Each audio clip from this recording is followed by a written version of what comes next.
Good evening and welcome to the Hugh Hatrick Show. We're live here on Tuesday night, broadcasting from the northeast of England and with a very special guest indeed. It is Tiny Turnip. Welcome. Welcome to the Hello. show. Tiny Turnip, it's good to see you. Thank you very much for. Oh, I realise that I'm going in stereo. You can probably hear that behind me. But how are you doing today? It's great to have you on the show. Yeah, thank you so much for having me. I'm really good. I've been dead excited to come on ever since you asked me a few weeks ago. And yeah, I'm looking forward to all the questions everyone's got.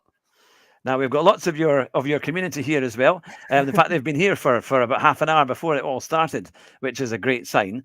That so it's welcome to everyone from Tiny Turnips community and to also from the Hugh Hatrick community as well. It's good to see you all, and we'll be ready to answer your questions in a few minutes. But we'll start with an easy one for you, Tiny. How did it all begin? How did you start gaming, and what kind of brought you into gaming?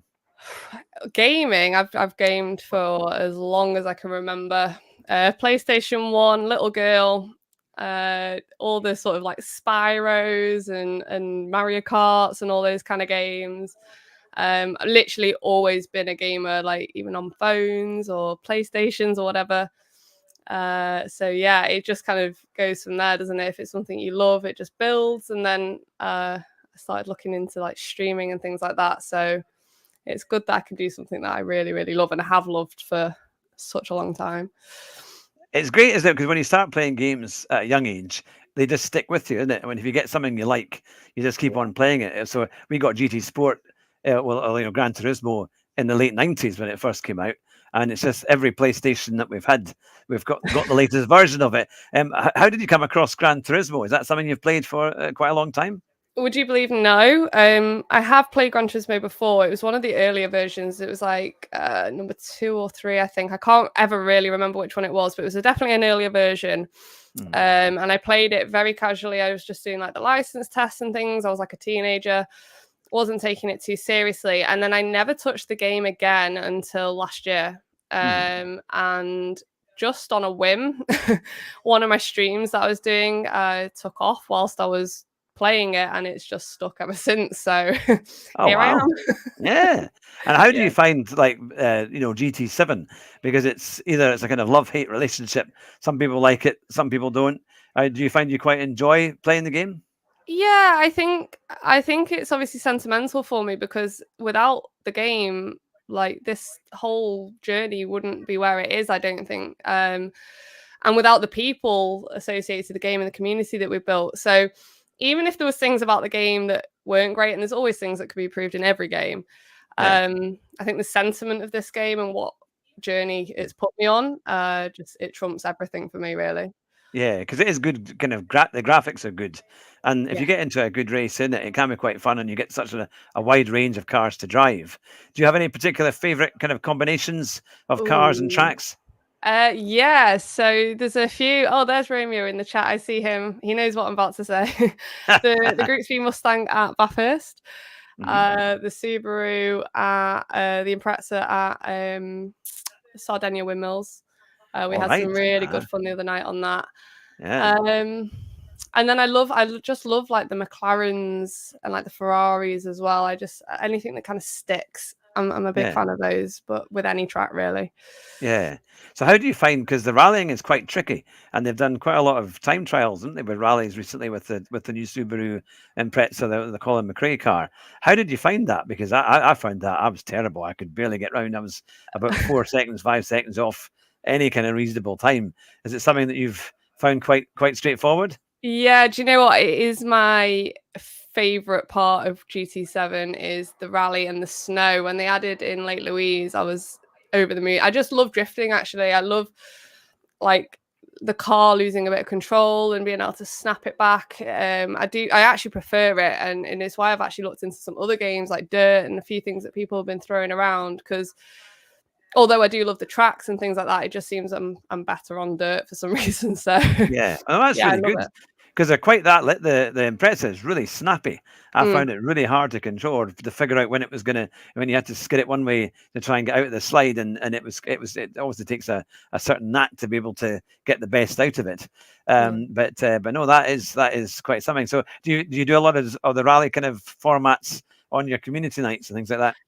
Actually, we don't, and there is a reason for it because you can't obviously apply BOP to the rally cars. So as Ah, much right. as you say everyone come with stock cars, Yeah, there'll be someone all of a sudden 15 seconds faster and with yeah, an altered gearbox or something, and there's yeah, no way of proving it. So it's a bit of a nightmare to deal with. But we're going to look to do one where we alter the power allowance into the lobby. yeah, yeah. It won't fully fix it, but it might help. It's been one of them battles with us, really. Yeah, yeah. That's quite. So, what seems to be your main kind of combination that you do for your community nights? It's that if it's not rallying, what do you find is popular? What I try and do is match the country track to the country car. So Oh, yeah, if it's Alfonso, Italian, you could yeah, have yeah. yeah, yeah, There's not really any. We try and do as many different combinations as we can, street cars and race cars, and also just some really weird combos because I think it's really easy to stick with the kind of known things and like the ones that everyone is really good at driving. So we throw some like crazy things in, and like on Turnip's Twisted Track Day, for example, we had like Jimneys at Bathurst. They were barely making it up the hill, but it was the funniest thing, and it challenges all the drivers so differently because they're used to driving like Mustangs or whatever. yeah, yeah. So yeah, it's really good fun just trying so many different combinations. And why is the Mustang one of your favorites? What do you like about the Mustang? The Mustang. So when I first started going a bit more serious with GT7 and I got a wheel and I was practicing all the time trials, and Romeo, who is in here somewhere, I saw him before, Oh yeah. was calling me out. I was actually at Deep Forest, I think, at the time, doing Mm. some trying to break records on times and things like this. And he was like 1v1 me. So I was like, okay. So Romeo's got years of experience. He raced with the team at the time. I was brand new on a wheel. And being the stubborn woman that I am, I was like, right, let's do this. And That sounds good. he chose the track, he chose the car. He is from Australia. It's his, it's his home track. And I beat him. So All right. sorry, Romeo. That And would have yeah, so I've annoyed. got a love for that combo now because we put so much work into beating him. I really had to grind. Yeah, we saw some great Mustangs on Saturday at Silverstone. They were doing drifting around because it was quite wet on the Saturday, and they were drifting around all sorts of other cars. They would put them on the track, and then they would go around, and it was quite. I have to say, it was quite impressive, and they do sound great. But no, it's quite a handful of a car to drive. Yeah, But it can be for but sure. yeah. So what in terms of you mentioned some of the cars you like on Gran Turismo, like the Ferraris and the McLarens. Is there any other particular type of cars that you quite like driving or using for GT7?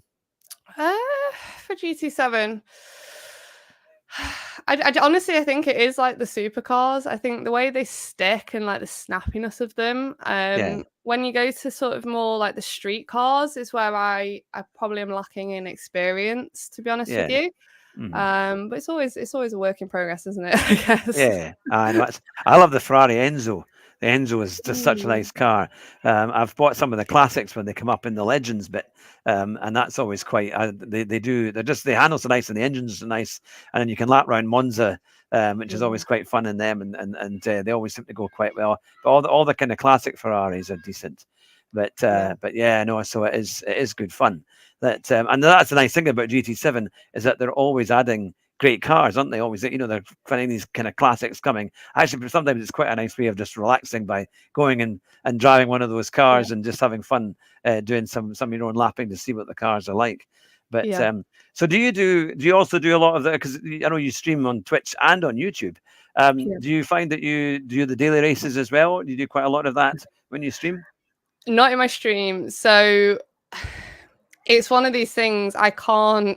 I like to be quite interactive with my stream, and as anyone who's been in my stream, it can get a little bit unhinged. And I found I just didn't enjoy looking away for 15-20 minutes, essentially. Like, Yeah, obviously catching the odd thing out the corner of my eye, but like I felt it really took away from what streaming was for me, and that's like creating a fun, bouncy environment for everyone. So what I've done is I've put dailies down to content, so I record that in my own time. And I publish that on like YouTube Shorts or whatever. And then the sort of lobbies and the time trials and like the fun stuff where I can do both, that goes onto my live streams. Yeah. Oh, well, that's the thing. Well, we'll go to the community and we'll start asking. I bet you've been looking forward to I will all night. sabotage you all. Now, for those who are watching and would like to ask a question to Tiny Turnip, if you could put your questions in capitals, and that just allows me to read that a little bit easier. But we'll soon have questions for you. So I'll ask the first one. Who annoys you most in your community? In my community? Ooh, who annoys me the most? This is your chance. This is your chance to show them up. I'm just going straight up. It's Romeo. He is always there with a joke, trying to throw me off, inappropriateness in my ear at all times. Anything I say gets turned into something it's not meant to mean. So Romeo, that is for you. Well, he has replied here saying, when is Romeo getting his replay? Hopefully, I'm just going to say next year. It'll be next year now. I need to prepare for this because you're going to come in hot, and you're definitely the most improved driver on my series. So I've got to step up my game. And I do love it, by the way. Yeah, Mrs. Romeo says, but you love it. I do. I give it back as just as good as I get. It's always quite fun when you get that, isn't it? When you get a bit of banter, it's good. It's good for it all to work. Now we've got a question from Hamajiril. I hope I've pronounced that correctly. People mostly see your work during streams. How many hours would you say you're working per week that people don't see? For example, for montage, planning new things, analyzing, and preparing everything. I honestly could be working every waking minute, like without question. And to be honest, I'm filling every spare minute that I have. Some days I don't have as many spare minutes as others, but I'd say every spare hour I have, I'm editing videos, I'm rewatching things, I'm taking clips, I'm on socials. I'd say I put in 90% behind the camera and 10% on the camera. So yeah, a lot of hours. That is a lot. But it's building nicely. If you're at 9,500 subscribers, it'll be getting to that point where it will start to reward you, which is good. And now German Kiwi has asked a question here. Do you find that being a lady that drivers are more respectful? No, not at all. No, it's one of these things, and I take it on the chin, to be honest with you, because it just happens in so many ways. But people don't like it really if a woman beats them, and this is a bit of a generalization. There's loads of people that I've driven against that are super respectful and like polite, but I'd say generally speaking there is a bit of a woman driver stigma that we have to overcome, to be honest with you. I know, that's it. Trying to always beat the person who's streaming, isn't it? That's it. Whose channel it is. Now we've got a good question here from the real Mystic. What is your real life car and what is your real life dream car? So my real life car is a Jag. Oh, so nice. I've got a F-Pace Jag and an Audi A3. Wow. So yeah, very different cars. I love SUVs, to be honest. I love the comfort and the sort of safety aspect that if you get into a smash, you've got a lot of car around you. Yeah. My dream car, I've always said it's a hard answer, but and this is where the girl stigma comes in. I've always wanted a red Ferrari, and I've never said which Ferrari because I think truthfully, I would want to drive them all and see which one drove better. Like on looks, I've said like Ferrari LaFerrari, or whatever. Maybe some of the classic ones, but I just a red Ferrari, and until I've test driven, I don't know which one. I mean, the thing is, some of them are absolutely beautiful, aren't they? Especially the classic ones are incredible. Especially the 60s and the 70s, we had some amazing machines. But even the modern day stuff. I once drove one on a track day. It was just a kind of one of these ones where you go and you get like 5 laps, and you pay £100. But they gave me it was a Ferrari, was it a 360 convertible?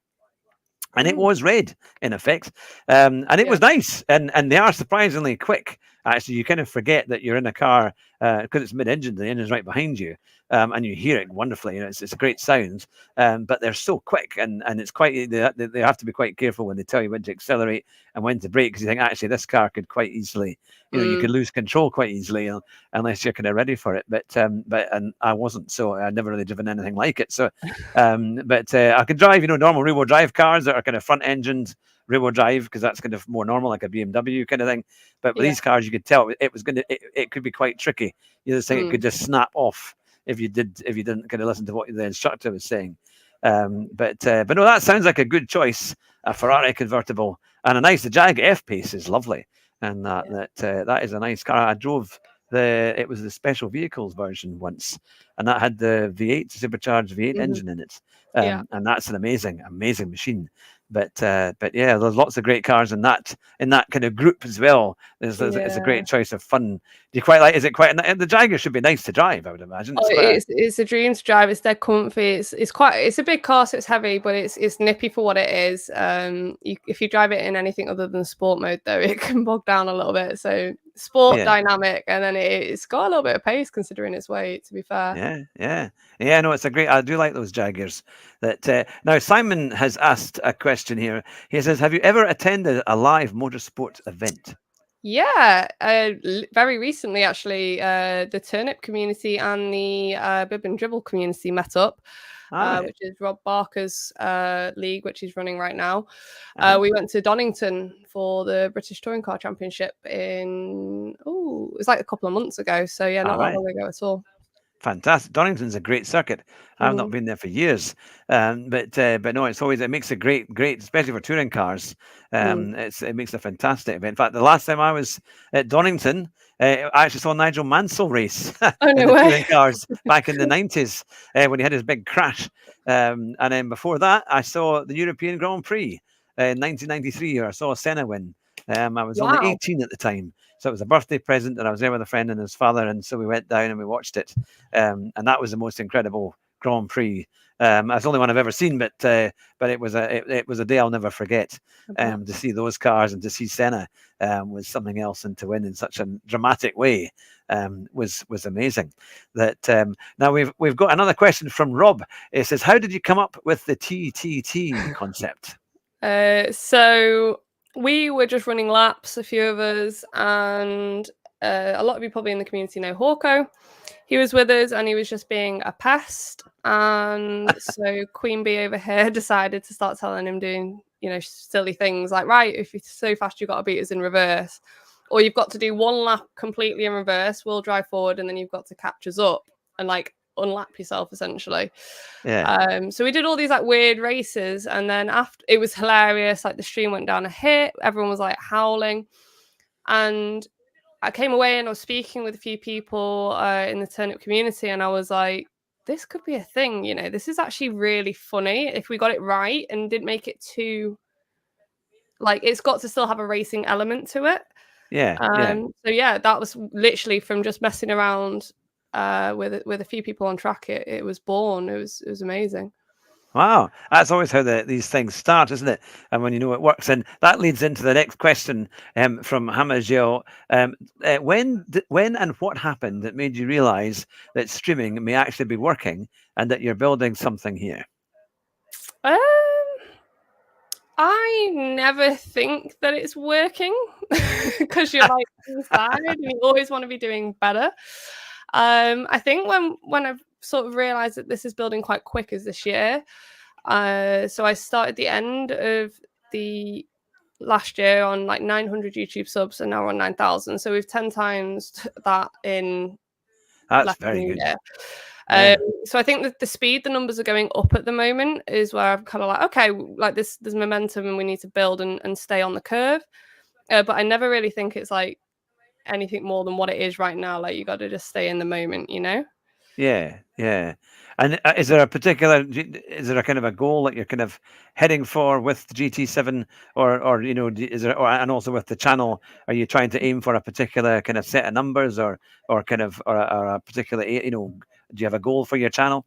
For the channel, not really numbers, because I think numbers can be like something and nothing really. The numbers don't Yeah. always mean what's really going on. I think the goal for me personally is to make this a job, Yeah. essentially. Yeah. And in terms of for the series, it's to bring in some big sponsors, to bring in some big names and just try and boost it into maybe more than just what it is now. Where that goes, I don't know. We've got ideas, but Yeah. Yeah. I don't want to get ahead of myself. We'll just see what happens. But we're always working towards reaching out to people, and we've already got a few sponsors for the series, for the prizes and things like that. But we Excellent. always want more. So Yeah, I see you've got plenty of affiliate links. And I was looking at, was it Rogue Energy? yeah. That's one of the one that's there, and I thought, yeah, that's quite good because it's like one of these energy drinks, and but I take it not it's got not as much caffeine as a Red Bull. Well, That's it's interesting because I've had loads of energy companies sort of reach out, and anyone who knows me personally or just from the stream, knows that I've actually got 2 heart conditions, which means I can't drink caffeine. all right. And Yeah. loads of times I've said, if you ever see me sign up to an energy company, know that it's not it doesn't mean anything. But they then said, no, we know that you can't drink caffeine. We actually do a hydration version of our energy drinks, which are All caffeine right. free. And we'd love you to sort of represent that. So that's how I ended up being a partner with them. Actually, it was them acknowledging that I couldn't drink caffeine, but they had an alternative, which was great. That's really good. So does it Mm. actually? I mean, it seemed like a more kind of healthy alternative as well, Yeah. than some of the energy drinks that you see out there. So I think it's kind of, you find that it has no, I suppose there's no after effects, or in terms of it just helps you stay focused, kind of thing. Yeah. Yeah, it's like zero sugar and all the rubbish that you kind of get pumped into some of these other Yeah. drinks. Yeah. Yeah, they're really good. Everyone who's had them has sung their praises. I've obviously only had the hydration, which is meant to just keep you sort of your electrolytes and everything up in balance. So if you're ever feeling like hungover, it's great to smash one of them back, and it just boosts you all back up again. But they're really, really good. I highly recommend people trying them. Yeah, I know. I saw the link, so I thought I'll have to maybe try that and see what it's like. But that because it looked like quite a good, quite there's a more healthier product Mm. than you see, which is important. Now, the Mystic has asked, what do you think of the Dodge Tomahawk X? Do you think it's too fast or just fast enough? It's just crazy. It's just absolutely nuts. I mean, it's fun. Like, don't get it wrong, it is fun, but it is silly, silly fast. It's like it's not even real, really, is it? It's crazy compared to anything else that there is. So, Yeah, the VGT cars are kind of. I'm not sure if I'm a big fan of them. I mean, I suppose it's like putting concept cars in the game is interesting. But I remember they had one car. I think it was the Genesis that they had at Monza for a yeah. time trial, and it was virtually impossible to drive. You had to take the Mm. last corner in about 6th or 7th gear, and even then it was virtually swapping ends. And Yeah. it was kind of. But some of them are a bit easier to drive than others, I suppose. But yeah, when you just know if you get a daily race and it's got like the VGT cars, it's going to be a bit Yeah. crazy. That Yeah. so what are your when you do daily races for content? What are your favorite combinations to play in that? What makes you think, oh yeah, I would definitely want to do that race? I love a couple of tracks. I love like Majori, in maybe like a group 3. Yamagiwa and like the Kyoto tracks. They're great for faster cars. Yeah, yeah, I'm really not keen on like the the expressway tracks, the big wally tracks, the very narrow. yeah, yeah, They're yeah, not for me. But anything that's a little bit wider, group 3, group 4, perfect. That's in a yeah. They're nutshell. quite I'm fun, on aren't that they? all They're day. nice to drive. And if there was a track that you could have in GT7 that's not there now, what would it be? Or you have more than one? Oh my goodness. Well, because I was there, Donington. Yeah, yeah, that would be I a good track, to be fair. Yeah, and it's a bit like it's a bit like yeah, it's got obviously the big hills and all that as well, so it's a little bit more. It's a bit different to sort of. I'm trying to compare it to like Goodwood really, but it's hard to compare in that sense. Yeah, yeah. Loads of people always say as well, like Monaco should be in there, but I'm Yeah, not. it used to be in, and that was in the It's not earlier my games. kind of track though. Like that's tight walls and It's just not for me.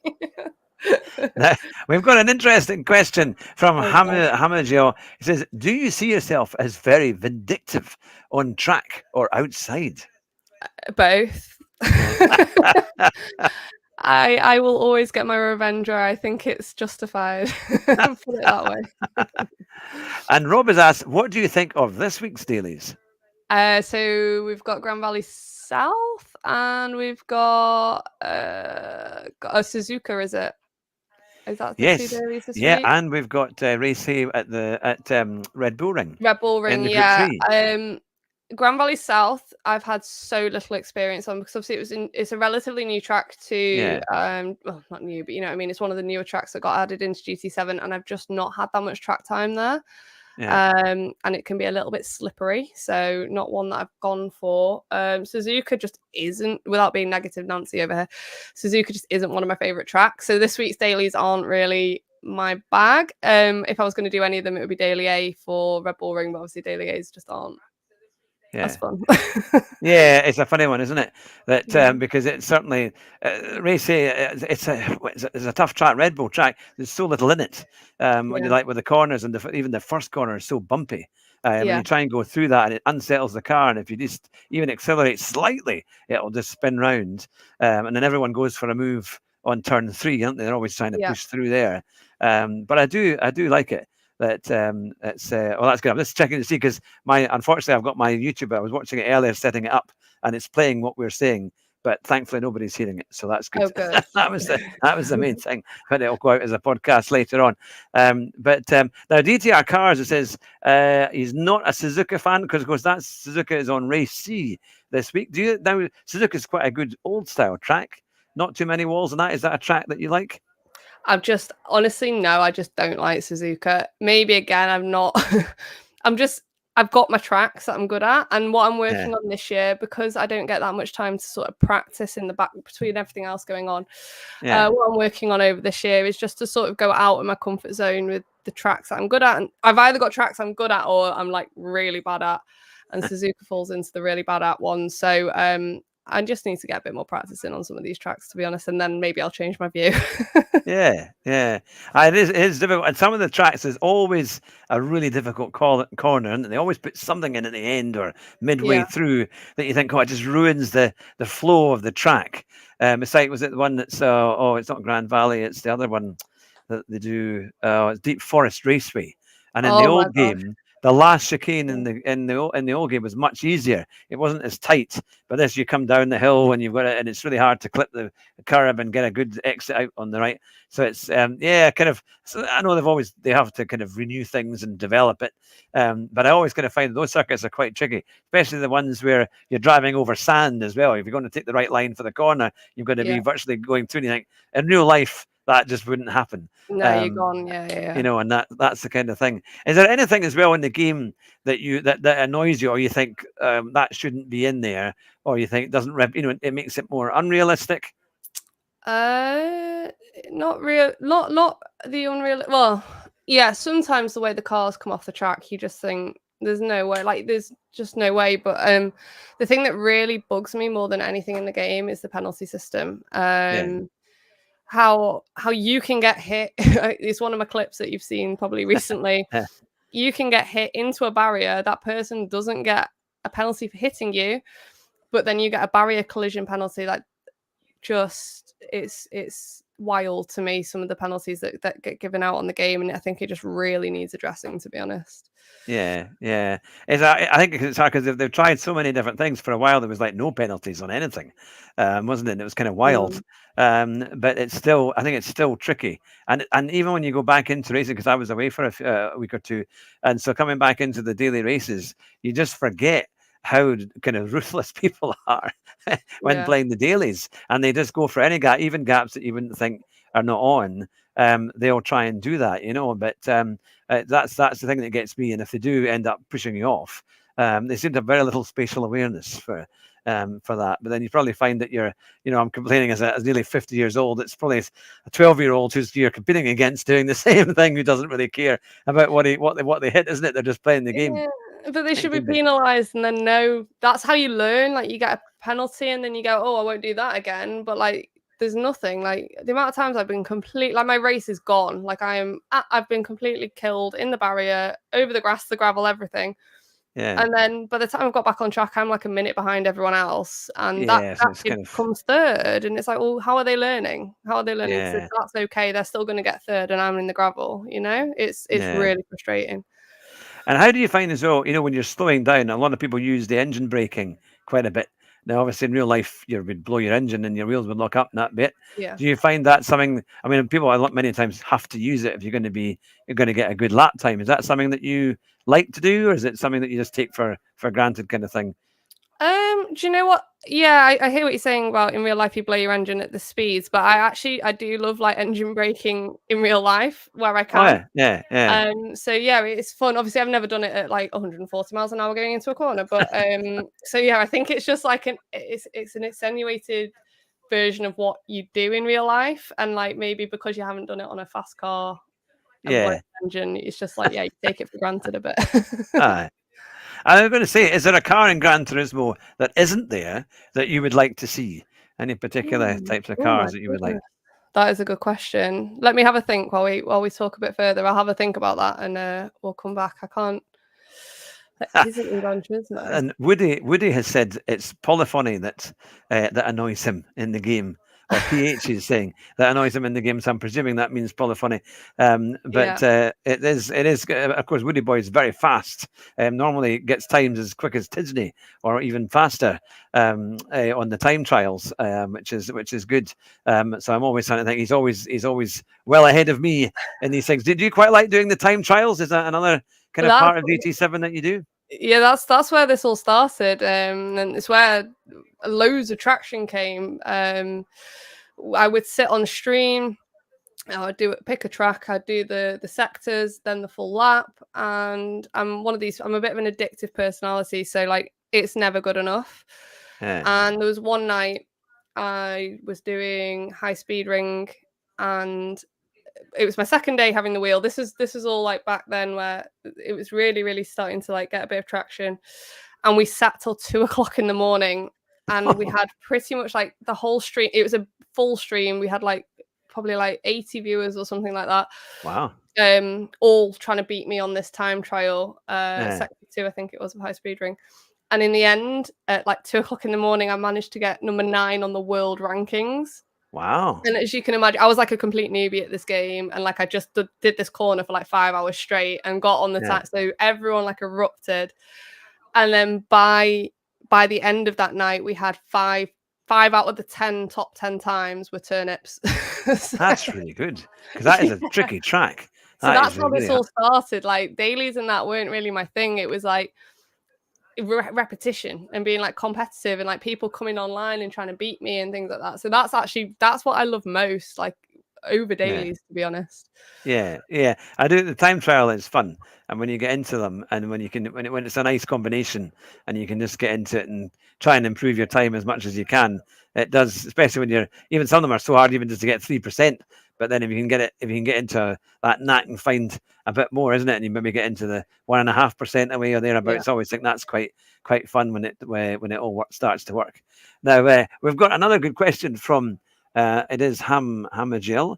It is, what is the most memorable moment from all of your streaming history? Good or bad, funny or shocking? There's been so many. There's been so many. That one in particular really stands out just because it was literally 5 hours doing one corner as a newbie driver and getting on the world rankings. That I'll never forget. Like I screamed. But like things that are nice as well, like moments that like I immediately think of is like my 1-year anniversary stream. Where I did all these weird challenges and sabotages and this wall was created on the night. I was eating mustard, I was eating onions raw. So just like some really wild stuff, but like tears of laughter. And that's those are the moments I love most. That's what makes it, really, isn't it? When you can have a laugh like that and make it all, and then it all starts to work. That and the Real Mystic was saying it was him losing fuel and he missed the pits. So that was so funny. That was one of the best moments. That was I thought I was gonna die on stream, to be honest. I lost oxygen from laughing that much. He on one of the races he ran out of fuel, hit the pit wall like 3 times, and then had to go round at like 30 miles an hour. I've never laughed so hard in a long time, honestly. Now that's the thing. So how did you find, because when you had your communities meeting at Donington, did you quite enjoy watching the touring cars as well? Because they can be quite spectacular when they race around there. Yeah, I mean, it was a bit wet and cold that day. So the racing actually got postponed for hours. Oh no. So we had a few beers together and just general chat. We've had a few races, caught a few races in the end, which was great. It was an experience because I've never seen the British touring cars live, and with all the people that you sort of stream with on a weekly basis. So it was just a really good vibe all around, to be honest. And then they did like the classic and the silly little like minis and things like that, which was really fun. So it was good. Now here's the thing. Keith only has just asked the question: how did you end up on the Hugh Hatrick show? He says he does say Hugh is awesome, which is very kindly accepted, and but you seem cool too, and he's just subbed to your channel. Thank you so much, Keith. How did I end up here? So it was the finale of TTT, I think, and I was just signing out, and Hugh came in and was like, "Let's talk," and I was like, "Right, message me. I'm going. Bye." It was literally in the last few like seconds. Yeah, because I hoped to know I missed it. I was like trying to type in as quickly as I could in the comments and hoping that you might see it. Because it was actually Rue that invited me to your channel and said that you were streaming on at that time. So that's how that's all worked. Now Rue has asked the question here. He says, "What is your favourite song to sing on stream?" Oh my gosh, I do so much karaoke. Have you seen my karaoke stream? I'll have to watch this. I'll have to watch. In fact, I'm going to throw this back to everyone who's watching. What is the most memorable song that I sing? Because I feel like I sing a lot and you're always telling me to stop. So please will you answer that question for me? Because I don't know. Well, you're welcome to sing on stream if you want to, but it's You'd lose viewers very quickly, honestly. But no, that's the thing of you have your highlights and be able to do things when they ask you to do that. Yeah. I think I did actually get that. You were singing that quote that Romeo has just quoted just now at the end, which was great, which was quite funny. I thought, well, at least you're still going on stream, so you'll get my comment. But no, that is quite a thing. What inspired you to sing that one? I don't know. Obviously on Twitch, so like on YouTube you get like super chats and thanks and all those things. On Twitch it's bits, so people give you bits, right, yeah, and it's like it's a Twitch currency essentially. Yeah, and I think like sometimes you're like, oh, get your bits out, guys. It's like it's a bit of it's funny, but then it just turned into get your biddies out, and then it turned into a song, and now it's like every time someone gives bits, so it's just become a whole performance. A phrase that just happened that just quite that's very good. Now that's fantastic. So let's get some more questions from the community for Tiny, so that we can keep things all going. But they all say that they love your singing, and they definitely say they're lying because they're normally telling me to stop. And there's a thing. Where did Natorade start? Natorade, right? So everybody basically somehow gets a nickname. There's so many names that I'm dealing with in the stream, and sometimes I just change people's names. So like the person who asked the question is Hammer. He's got a whole theme tune which is Hammer Time. Oh, yeah, of course, for Hammer Time, yeah. It just happens like someone's name, and obviously Natorade sounds like Gatorade, and then it just became Natorade, and like this what I mean. It just like the biddies, it just manifests into like something else. Yeah. Now that's the thing. And so, have you got plans to do any more big kind of community meetups and things like that in the near future? I hope so. I'm looking at maybe doing something.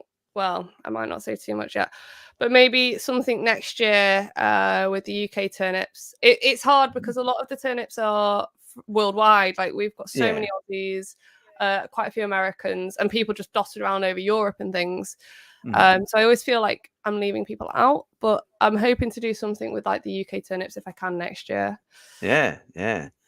I'll have to say we were at Silverstone over the weekend, but I think the British Grand Prix. I mean, because we had a great time watching all of that. But when they had a demonstration run of the Mercedes F1 car in the wet, and it just flew past. It was the most amazing thing because I hadn't seen Formula Ones for years. But I think the British Grand Prix, that would be a great thing to see, isn't it? So if you can get, obviously it's a bit more expensive, but I know everyone I think has to it's remortgage, but yeah. no problem at all. I'm sure we can do that.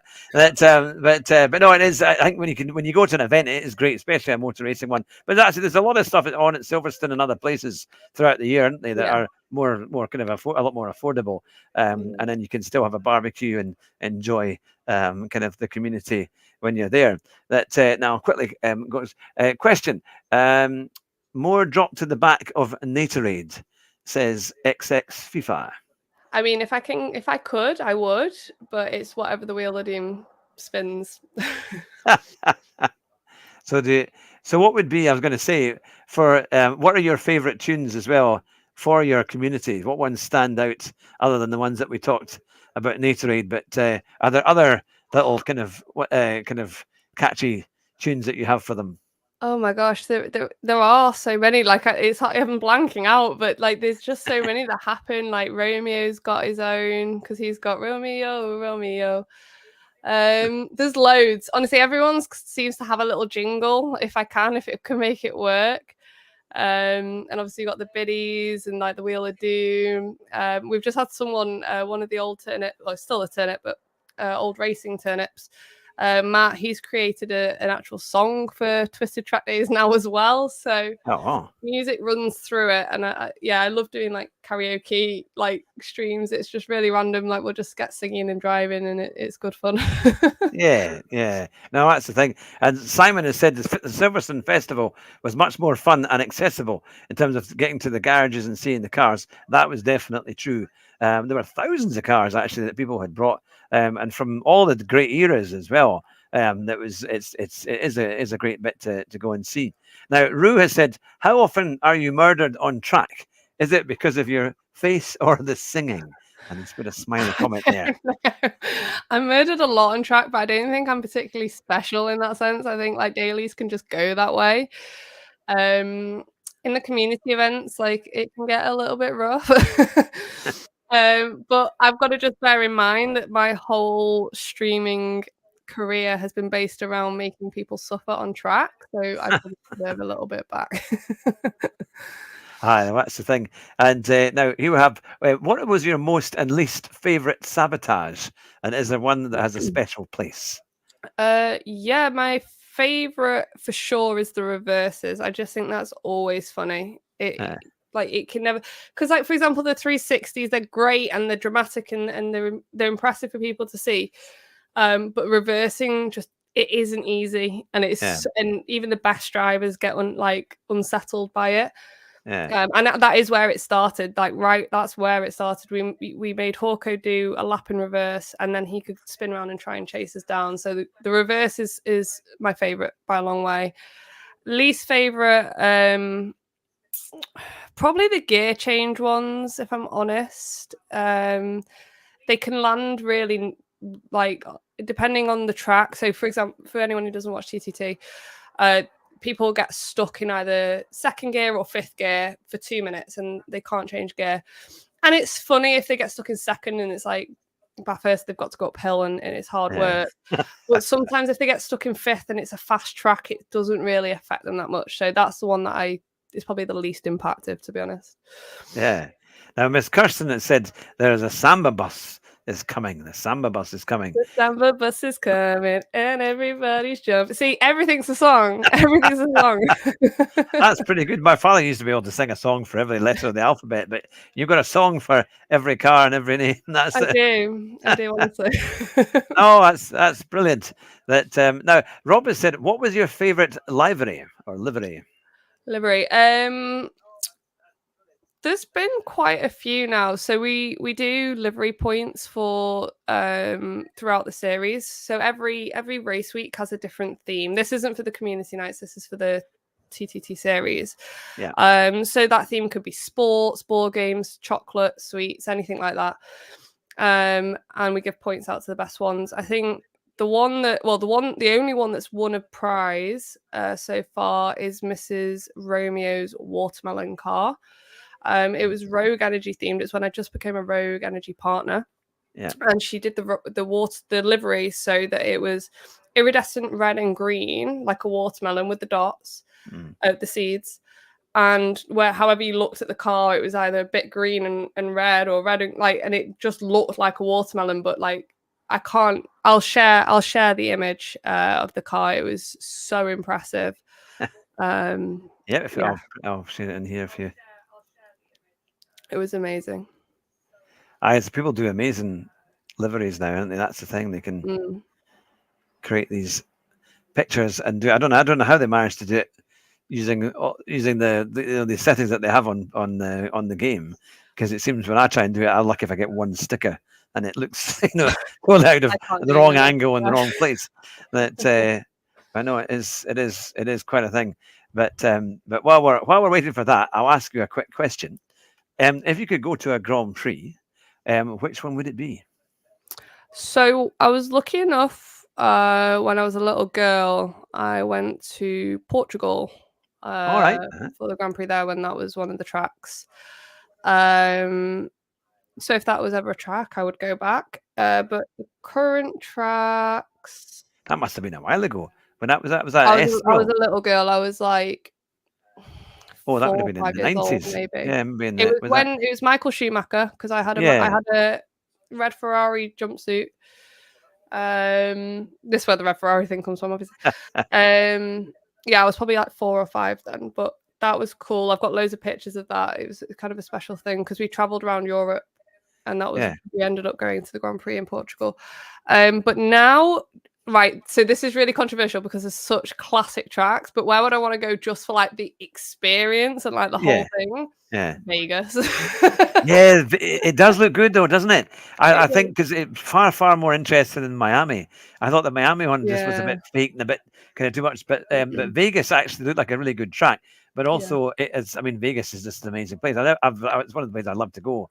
I've never been, but I think the just with all the kind of famous hotels and landmarks that they pass on the track is brilliant. And I think it was actually quite a good race last year. But I would love to go to Monaco. I think Monaco would be an amazing one to see.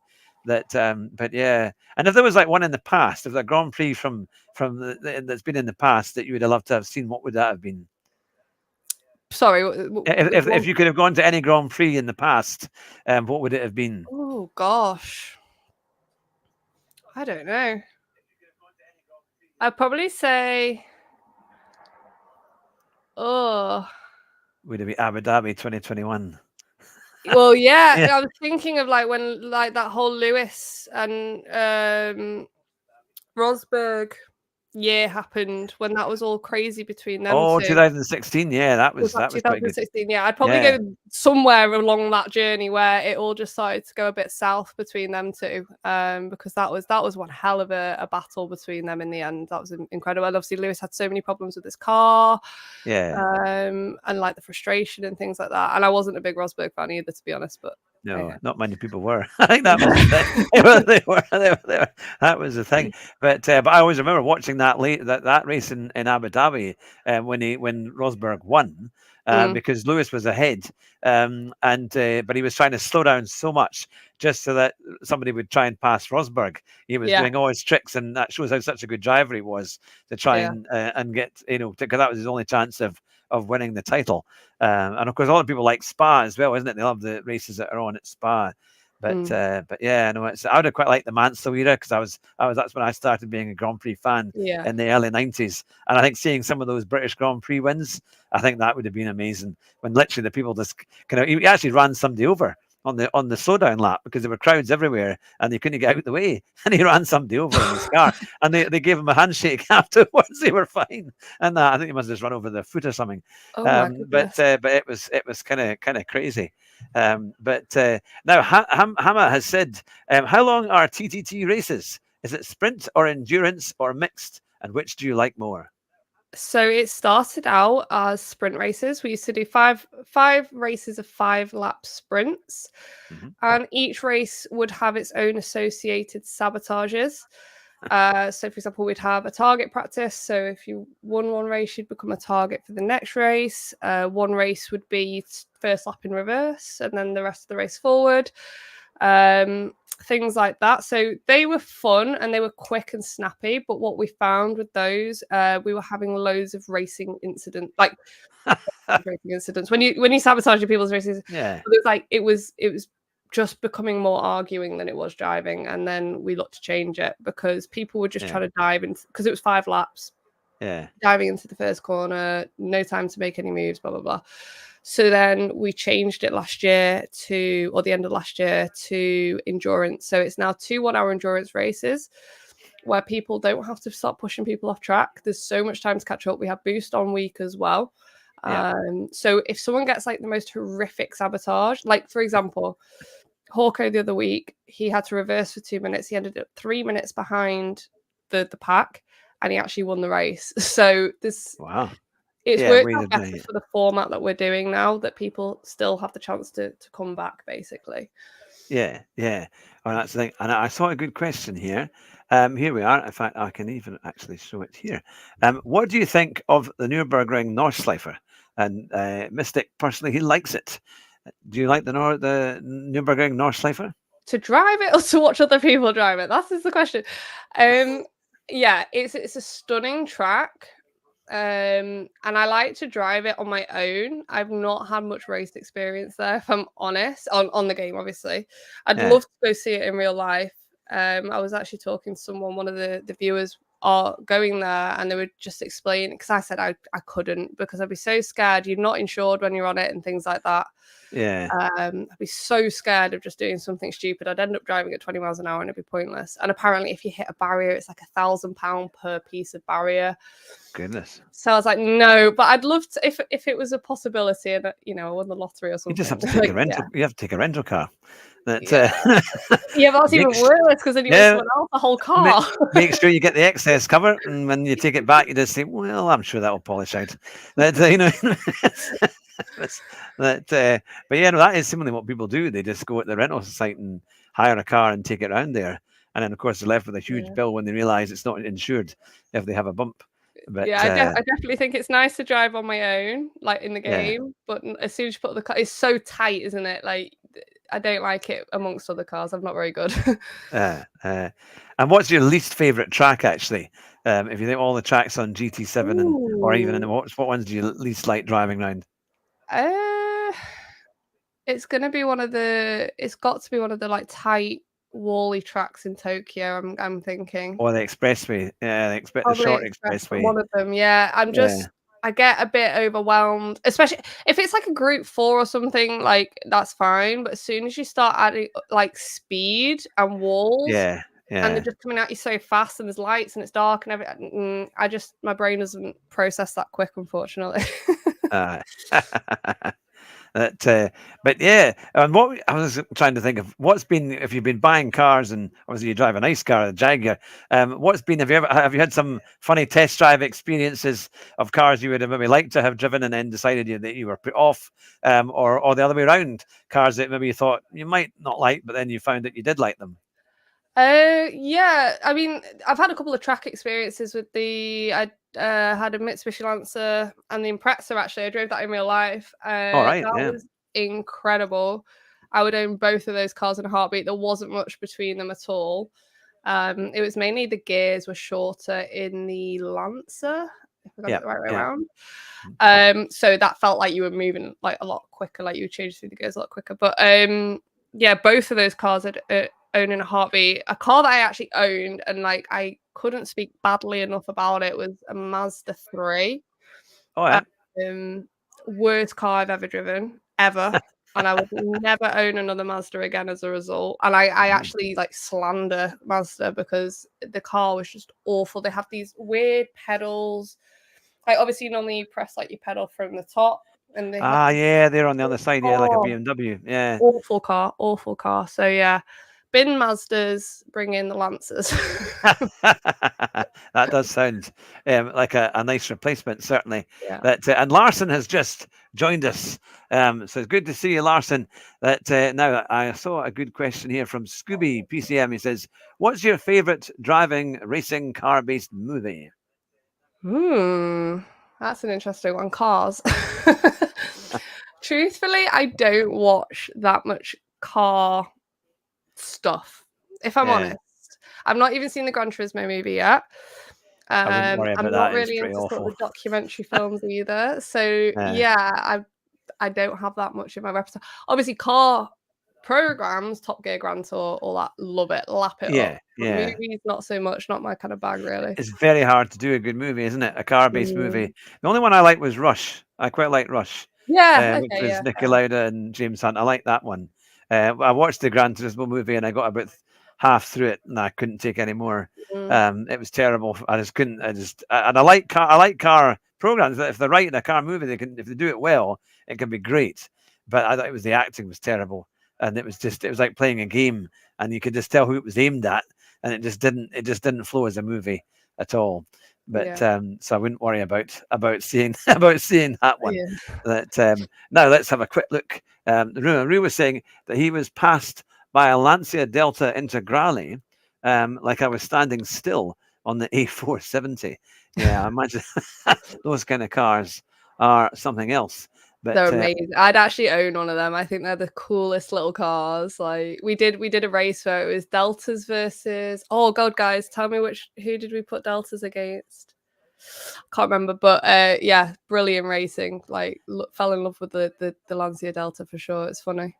Yeah, so they still make it, don't they? I'm sure there's a company in Italy, or one of they actually they've made like just like an original car. So it's almost but better brakes and kind of slightly obviously more modern, kind of up to date interior, suspension parts and the rest of it. I can't remember what kind of cost it was. Is that kind of a thing you would quite like what they call a retro mod? If you could buy a car from the past, because there are some really nice ones out there. I don't know how much it suit me because I really do like my big SUVs and like that kind of car. But I'd give it a go. Why not? Actually, a car you should have a go in is the Alfa Romeo Stelvio Quadrifoglio, because that's a great car. That's got a Ferrari engine in it. I drove one a few years back, and it's a 5-liter. No, sorry, 3-liter turbocharged. I think it is, but it's the same. It's a Ferrari engine that they put in it. And they've come down in price quite a bit as well. You can get an early one now for probably late 20s, early 30s. But yeah, it's and it drives. It's 4-wheel drive, and it drives really well.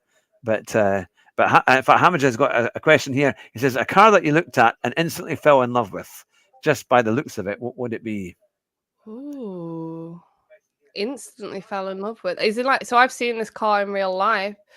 In fact, yeah, a car that I've seen in real life and I fell in love with, and I drove in Skyline V62. Beautiful car. Someone that family friend modded one of them up and used to take it down Santa Pod, for the so he used to, whilst he was like tuning the engine and messing around with it, he used to take me out and do donuts in it. Yeah, beautiful car. They are stunning. They're like proper cars, aren't they? They're like I've never been in a Nissan GTR, to be fair, but it's quite a big car, isn't it? I mean, they're quite wide and quite chunky.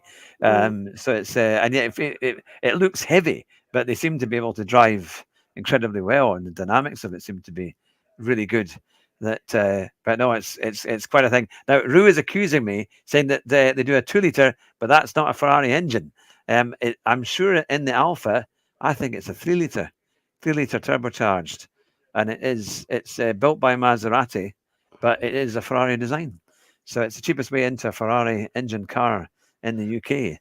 It's the same engine that they put into the Alfa Romeo Giulia Quadrifoglio. And they've got that car on. We've got it on GT7, I think. Now, Larson has said, Hugh, can you ask Tiny what's the best piece of advice she's ever been given? I think it's a piece of advice everyone's received, but no one really takes it on board until they get a bit later on in life. but like nobody cares. Don't care what anybody thinks. Like, don't care what anybody thinks. Like, don't hold yourself back because of what someone might think of you. Yeah. And it's so easier said than done, so much easier said than done. And I think, like I say, it comes later in life where you have that bit of life experience and you realize nobody actually does care. Like, just get on with it. And I think I would have actually started this journey so much sooner had I got out of my own head that people, like maybe people I went to school with or people that I've like worked with or whatever, would be like, what is she doing? She's like 30 years old, why is she playing video games? Like, the judgment. And look how well we're doing in 1 year. If I had not held myself back, like, so anyone young watching, I'd say just don't care what anyone thinks, and if you want to do it, go do it, honestly. As long as it's legal. Well, that's it at the end. Just put that in there. Honestly. But yeah, no, I think that is true, because I mean, when you think, many people we all went through COVID, didn't we? All the lockdowns, and that's when all these kind of communities really took off. Or many of the bigger ones took over, the ones that have been around for a long time. But the fact that you've created this really in 6 months, and to get to the kind of levels that you're at is excellent.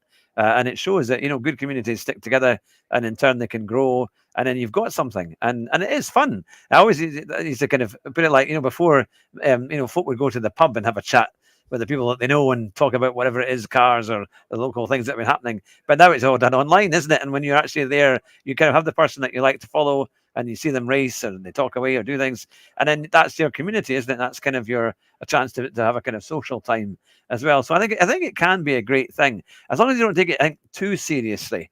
I think you have to make sure that you have a life around gaming as well, isn't it? Because otherwise, if it's just gaming, then it can take over your life.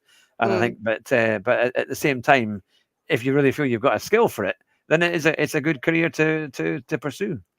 Yeah, for sure. Yeah. Now let's have a look at some of the questions here.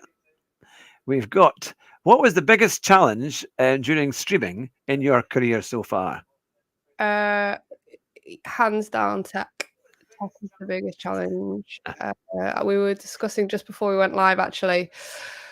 It doesn't matter how much you know about tech or how much you think you know about tech until you plug it all in and realize it's never going to work.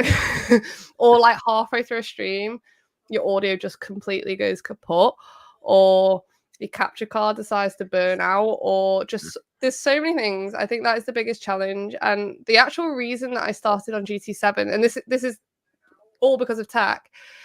So I initially started streaming playing Call of Duty, and I initially started streaming directly from my PlayStation to stream. I wanted to enhance the stream on OBS, or I was actually on Streamlabs at the time.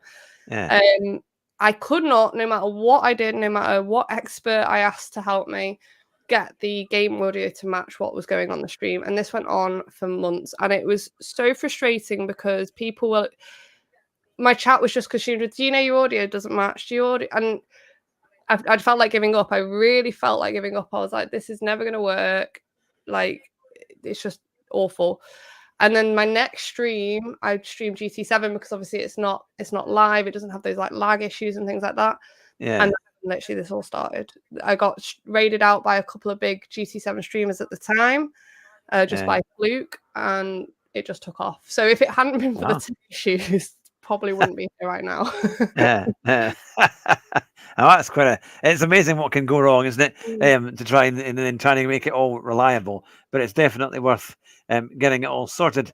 Now here we are. There was a question here from the Real Mystic. He says, Tiny, we all know that you are a Manchester United fan, but what do you think of Arsenal?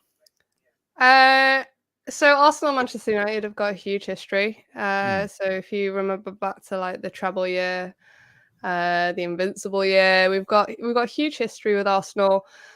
They're obviously not direct rivals as such anymore. Back then it was way bigger. You had like your Keane and Vieira era and all that. Now, honestly, I just want them to win the bloody Premier League and stop giving it to City and bottling it. I think they've got a good team. They've got a good manager. And if it's not going to be United, and it's a choice of like Arsenal, Liverpool, City, blah blah blah. I think I'd rather Arsenal come back. It's been like 20 years since they won the league anyway, so yeah, good team. I've not really got any hard feelings or hate towards them, to be honest. But yeah, it does go back a bit further than that with us. So do you go to matches as well? Yeah, I'm a season ticket holder. Actually, my life around gaming is football. That's my big hobby. I follow them around the world where I can, not so much nowadays, but yeah, it's brilliant. I love it. Live and breathe it. It's a huge thing, isn't it? I know I've got friends who follow Scotland when they go, or really when they go to the Euros. But they did follow them this year, and yeah, it's they go on a big bus, and I think they quite enjoy traveling around the country. And losing in various different places. When they try, the hype is very high, but unfortunately the standards cannot live up to the hype. But now HRA Romeo has said, who is your favourite driver in TTT and why is it Romeo? My favourite driver in TTT is Mrs. Romeo. It's been really lovely to have a female amongst all the males and the egos and the testosterone. So Mrs. Romeo, not that I should have favourites, is my favourite. And here's a question here. We want turnip merchandise. Is there anything anywhere? Yeah, there is lots of turnip merchandise. If you go to troopydesigns.com, you can either go directly through there or /Tiny Turnip. That'll take you directly to the page. There's loads, t-shirts, hoodies, everything you can imagine in there. So yeah, have a look. That's very good. Now, I have put your YouTube channel in the description, the link for your channel in there. So if there are people who have not already subscribed to Tiny's channel, then please go and do so later on after the show. The link is in the description. Now, would you like, in years to come, to compete more with, because there's a lot of female sim racing championships that they're trying to do and things like that. Have you been invited to do anything, or would you like to try and get involved with something like that? I've been invited to loads of things, and it's really, really kind. At the moment, it's not something I really have the capacity to do. Time-wise, I'm really strapped. Truthfully, right now, I'm not. This sounds really like get your mini violins out, everyone. I'm not good enough to be there right now, and it would take me a lot of work to be there. At the moment, I'm just enjoying having what we have going on and building to my strengths. And I just think that would take a lot of time for me to get there right now. Yeah. It is. Yeah. It's although I think in some of the championships the standards do vary quite a bit. It's so it's but they seem to be getting quite popular. And I suppose it's something you can do in time if you want to, isn't it? Yeah, I mean, I never say never. Like I'm a firm believer of never say never. You never know what's going to happen and how things change. But I think in terms of my ability and availability right now, it's not where I'm going. Yeah, no, fair enough. Now, Scooby has said, do you feel guilty for emptying his wallet between buying your merchandise or convincing him to try Hawkstone Lager? It's costly being a turnip. No, I don't feel guilty because that Hawkstone Lager, the session, it's good. It is good beer, that's not going in my pocket. That's going in Jeremy Clarkson's pocket. Yeah, people have said it is good, and he's just opened a pub, isn't he? He's just opened a pub. Yeah. Finally, it's been allowed to go ahead. No, it's I'm all for him doing that. I think that is good fun. And here's a question as well from Hamajil. Do you think girls/women have it easier or harder in the streaming industry, or is it totally irrelevant? I think it depends on what angle you're asking the question from. Financially, I think it's easier. I think it's easier to make more money as a woman. Truthfully, this is just being frank. Yeah, no, absolutely. As a woman, however, in certain games, I think it's harder to get respect. Not that you have to earn respect, but for example, it doesn't sometimes. You'll see on my shorts, I could literally do the most insane thing that you've ever seen. I could break a world record, and somehow I'll still have 100 woman driver or mansplaining comments. Literally, I could be driving a straight line and get that kind of feedback. So From a money point of view, it's easier. Mhm. From a sort of a stigma, stereotypical point of view, depending on what game you're playing, I think it can be a lot harder. Yeah, yeah. I know that is interesting. It's a good answer there. Now we have here. Oh yeah, Rue has said to remember to mention his favourite drivers, including Penny Mallory, the Simonite sisters, and the incredible Michelle Mouton. Now Michelle Mouton was a rally driver, and so is Penny Mallory. In fact, she shared the Ford Focus at the time when Colin McRae was driving for Ford. And there's a video with her being asking Colin questions as they're doing a rally stage, and it's quite impressive because he's going full whack. But Penny is able to still carry on asking these questions without any issue, where most reporters would be hanging on for their dear lives. But she used to do Driven with Mike Brewer on Channel 4 and Jason Plato. But there you have it. There's my mentioning Rue's favourites You got it in. as to how it goes. Now, question: What from the Real Mystic? What is my nickname? And if I have a jingle, what would it be? Oh, you can't force these things. When it comes, it will happen. Your nickname at the moment is just Mystic, but as I say, everyone ends up with some sort of variation of their name. So we'll see what next season of TTT brings, what comes out of my mouth. Oh, that's the thing. As you say, it's going to take time to get to know somebody, isn't it? And then to get a name that suits, and then a jingle. Some don't have them, like Mrs. Romeo. Nevi has one. Nev, Super Nev. Mrs. Romeo doesn't have one. And she's been with us a long time. It's just not one that's turned into a jingle. Sometimes it happens, sometimes it doesn't. It's not a personal thing. Yeah.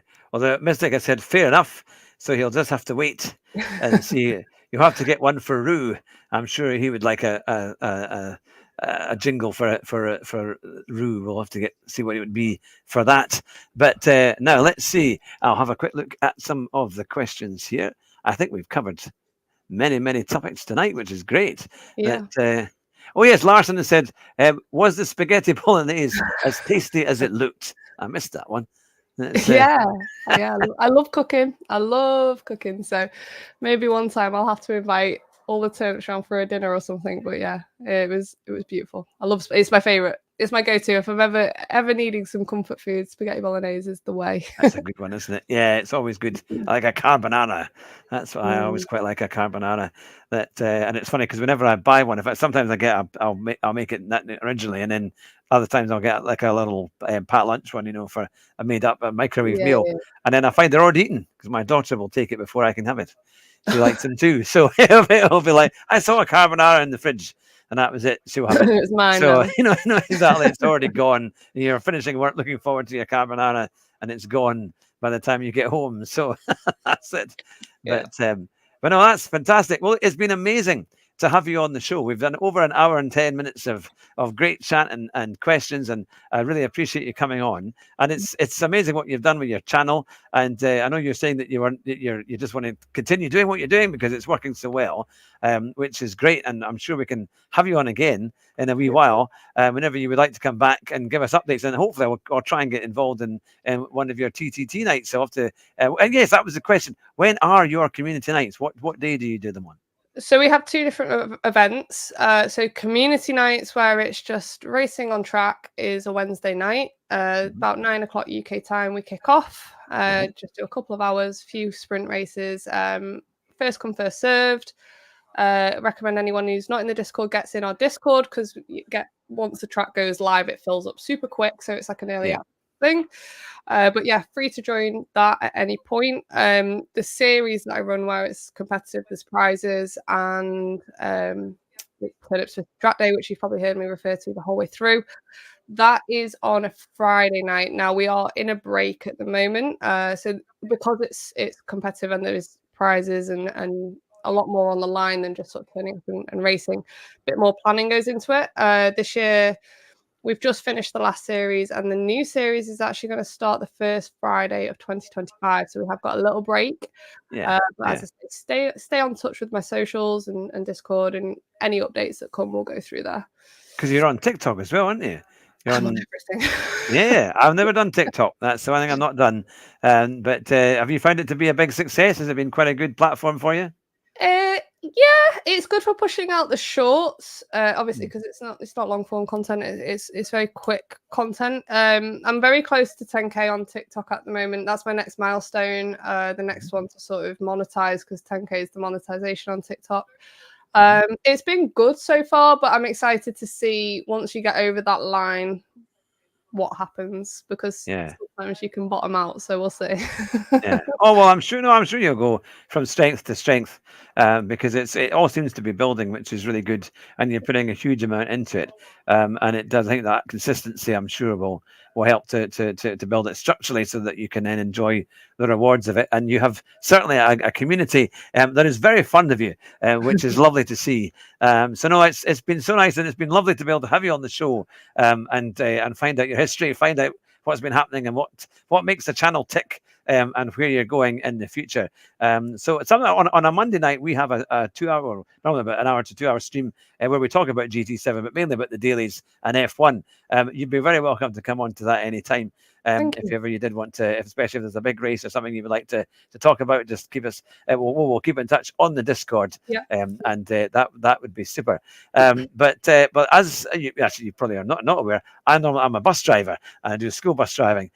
So with that being also playing these racing games, we came up with a line, which I usually do, a kind of cheesy line, for ending the show. And this week, because of all the GT7 issues with daily races that always use comfort softs on the most ridiculous cars, we always say, drive fast, but drive your bus on comfort softs.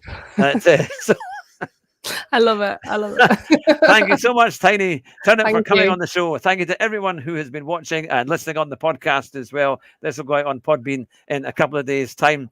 But Hamlet is a bus driver as well, so it's fantastic. I do school buses, which is great fun. But it's been great to have you all on the show and to be commenting away and asking wonderful questions. And I wish you all the best for continued success of your channel and your career, doing gaming and much more. But take care, everyone. Stay on the line just now, Tiny, while I end the show, if that's No okay. problem. And Yeah. we'll see you very soon.